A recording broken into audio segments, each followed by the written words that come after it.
Hello दोस्तों, आज की फर्स्ट क्लास बायोलॉजी का क्लास 12th बायोलॉजी में फर्स्ट चैप्टर जीवों में जनन में आप लोगों का स्वागत है। और ये जीवों में जनन इसका प्रस्तावना ऐसा माना जाता है कि पृथ्वी पर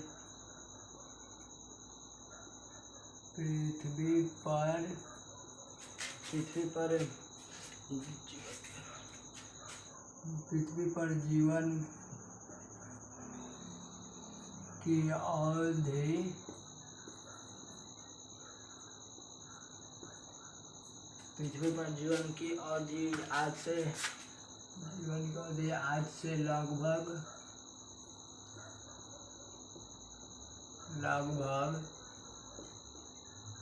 4000 से 4200 वर्ष मिलियन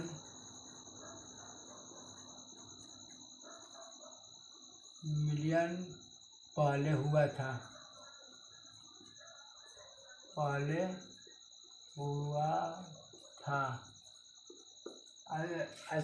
जो प्रस्तावना ऐसा माना जाता है कि पृथ्वी पर जीवों का जीवन आज से लगभग 4000 से लेकर 4200 वर्ष पूर्व मिलियन वर्ष पूर्व ही हो चुकी थी। और आगे हम लोग पढ़ेंगे किसी जीव के जीवन काल कितने दिनों का होता है, कितने दिनों का नहीं। सभी जीवों के बारे में कुछ जो इम्पोर्टेंट है उसके बारे में हम लोग अच्छे से पढ़ेंगे। जैसे जीवन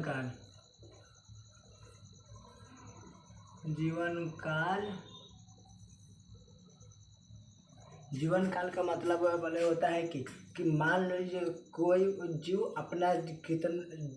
कोई जीव पैदा हो गया, उसके बाद वो कितने दिनों तक चल रहा है, कितने दिनों तक, वही उसका शुरू अंत से लेकर उसकी प्राकृतिक मृत्यु तक की अवधि को ही उस जीव का जीवन काल कहते हैं। जैसे किसी जीव का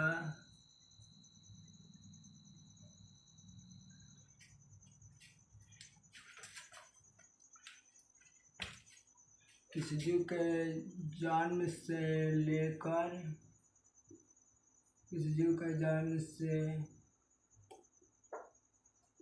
लेकर उसकी प्राकृतिक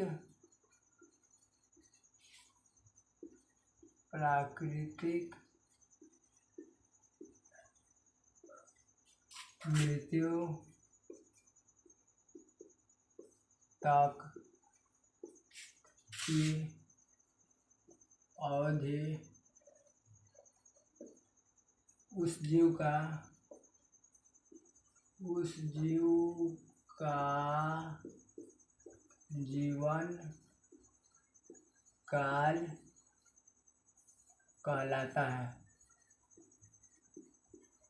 उस जीव का जीवन काल कहलाता है। किसी जीव का जो अंश से लेकर उसकी प्राकृतिक मृत्यु तक की अवधि को उस जीव का जीवन काल कहते हैं। सभी जैसे छोटे से लेकर बड़े जानवर और आदमी, ये सब चीज़ों के लिए अलग अलग जीवन काल होती है। सभी पशु पक्षी और जानवर आदमी सब के लिए जीवन काल किसी छोटे चीज से लेकर बड़े वस्तु तक की जीवन काल अलग अलग होती है। जैसे कि कौवा का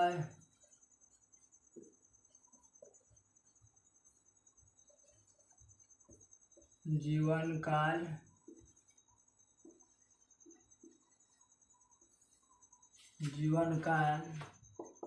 10 से 15 वर्ष, जबकि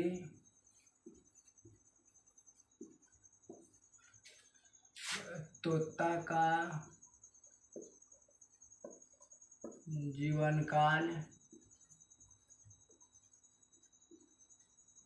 140 वर्ष होता है। इसलिए किसी जीव का उसके आकार से जीवन काल का कोई संबंध नहीं होता है। छोटे से जीव कुछ ज़्यादा वर्ष तक जी सकता है और बड़े से बड़े जीव एकदम छोटे से वर्ष तक जीवन काल उस जीव का जीवन काल कहा जाता है। उसके बाद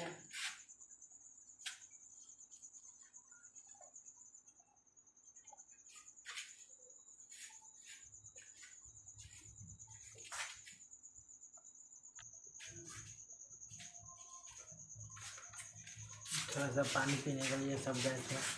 प्रजनन प्रजनन जीवों में पाई जाने वाली वह क्षमता है जिससे वे अपने समान नए जीव को जन्म देता है। प्रजनन के दो प्रकार होते हैं, लैंगिक जनन और अलैंगिक जनन। लैंगिक जनन, अलैंगिक जनन। एक नंबर लैंगिक जनन, दो नंबर अलैंगिक जनन। अलैंगिक जनन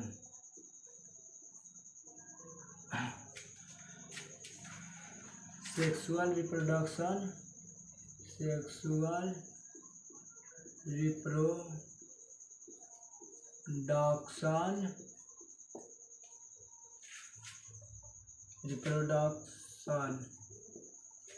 और ये असेक्सुअल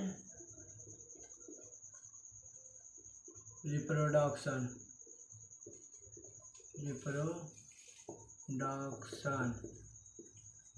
सेक्सुअल रिप्रोडक्शन लैंगिक जनन और लैंगिक सेक्सुअल रिप्रोडक्शन, असेक्सुअल रिप्रोडक्शन।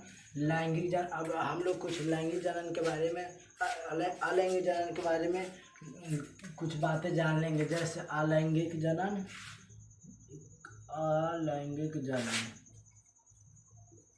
आप लोगों का दिख रहा है। अलैंगिक जनन के बारे में कुछ बातें जान लेते हैं। अलैंगिक जनन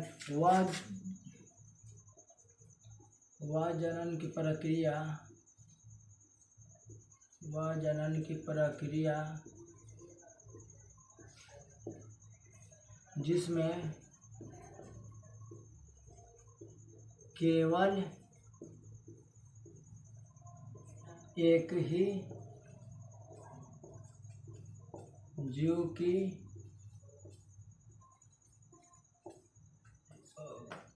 केवल एक ही जीव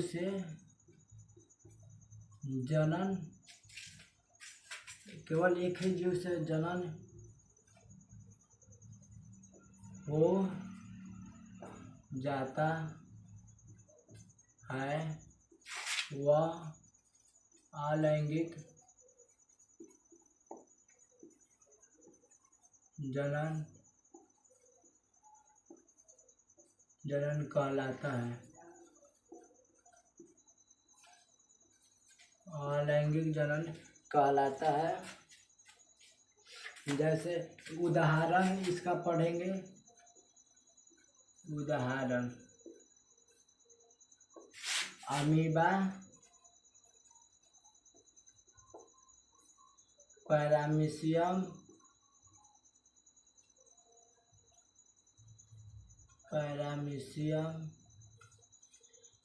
और ये कुछ पौधे भी होते हैं। जैसे पपीता, सरसों का फूल,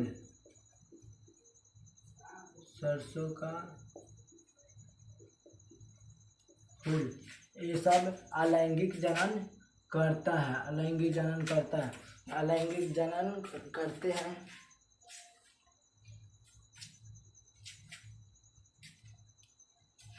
और अलैंगिक जनन से एक ही बार बहुत ही जल्दी, यानी बहुत कम समय में बहुत ही ज़्यादा जीवों को उत्पन्न किया जा सकता है, बहुत ही कम समयों में।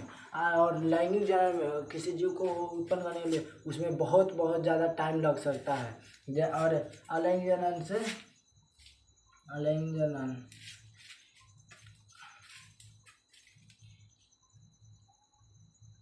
अलैंगिक जनन के भी कुछ प्रकार होता है। अलैंगिक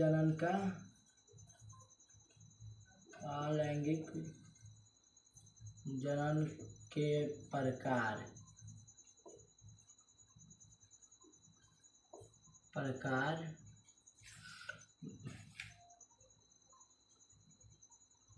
विखंडन द्वारा,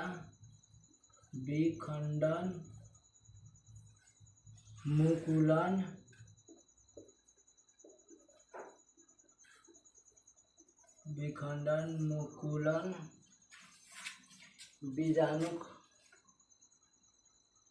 बीजाणु और खंडन खंडन इत्यादि।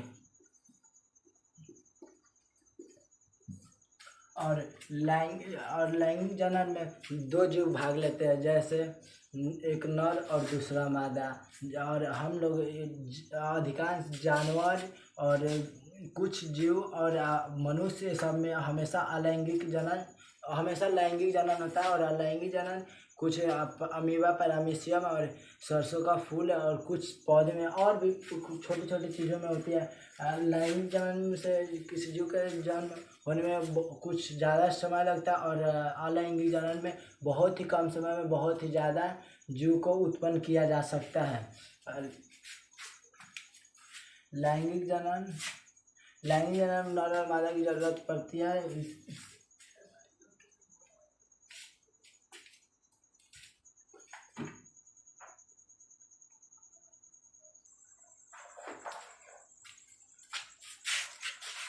जैसा कि अब सिर्फ चैप्टर का जो VBI क्वेश्चन था, इसमें से जितने भी क्वेश्चन है इसमें से कन्फर्म 2-3 क्वेश्चन जरूर एग्जाम में लड़ जाएंगे।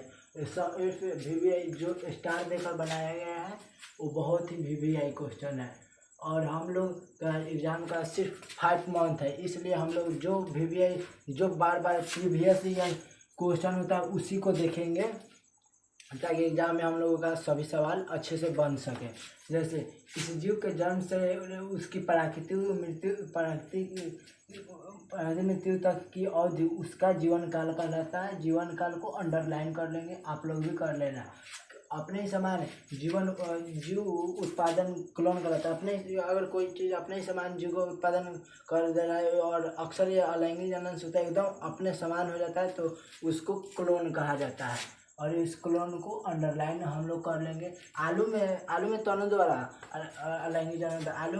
आलू में तनों द्वारा अलैंगिक जनन होता है। नर और मादा पुष्प रखने वाला पौधा एक लिंगी कहलाता है। जो पौधा नर और पुष्प दोनों का नर और मादा जो पुष्प रखता है उसको एक लिंगी कहा जाता है। बहुविभाजन अंतः वातावरण में होता है। बहुविभाजन अंतः वातावरण में पूर्ण होता है। जेम्यूल एक अंतर्जात मुकुलन है। अब जेम्यूल एक अंतर्जात मुकुलन होता है। ब्रायोफिलम में अलैंगिक जनन होता है। ब्रायोफिलम में अलैंगिक जनन पूर्ण होता है। नर तथा मादा के संलयन से युग्मक बनता है। नर तथा मादा के संलयन से युग्मक बनता है। और नर तथा मादा आपसी संबंध बनाते हैं, उसके बाद युग्मक बनता है। युग्मक हैप्लॉइड होता है। युग्मक एक हैप्लॉइड है। अमीबा के पैरामीशियम में विखंडन पाया जाता है। स्पंजों में पुनरुद्भवन की प्रक्रिया होता है। ये पुनरुद्भवन द्वारा स्पंजों की प्रक्रिया होती है। मध चक्र या जैसे मासिक चक्र जो आता है वो जानवर में वो जैसे भेड़ में, गाय में और कुत्ता में सब में पाया जाता है।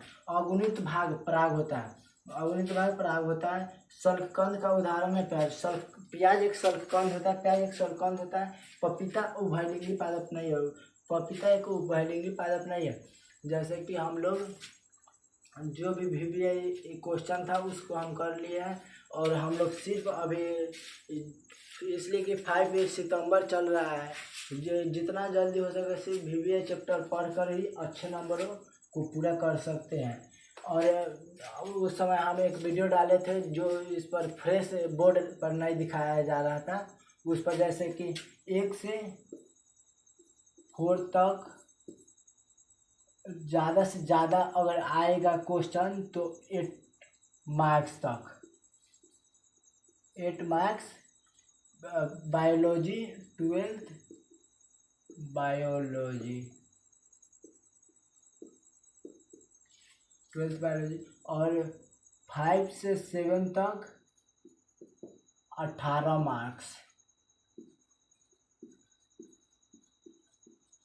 18 मार्क्स और 7 to 8 to 10 में आ जाएगा 18 मार्क्स।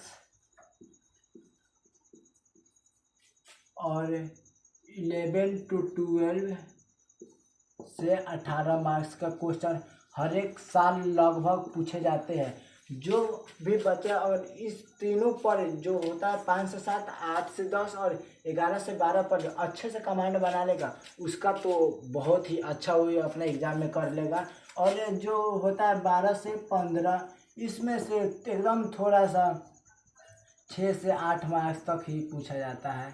इसलिए जितना भी हो सके हम लोग 1 से 4 चैप्टर और 12 से 15 चैप्टर को एकदम शॉर्ट ऐसे ही छोटा करके पढ़ेंगे। और ये जो चैप्टर है बीच का, इसको अच्छे से पढ़ेंगे ताकि इसमें से 18 से 54 नंबर का बोर्ड में आता है। इसलिए हम लोग इस पर ज़्यादा ध्यान देंगे और इस पर थोड़ा सिर्फ VBA पढ़ लेंगे और थोड़ा सा बुक रिवीजन भी सही रहेगा। फिर हम लोग अब कल मिलते हैं। आप लोग ऐसे ही वीडियो देखते रहें। ओके, धन्यवाद, जय हिंद।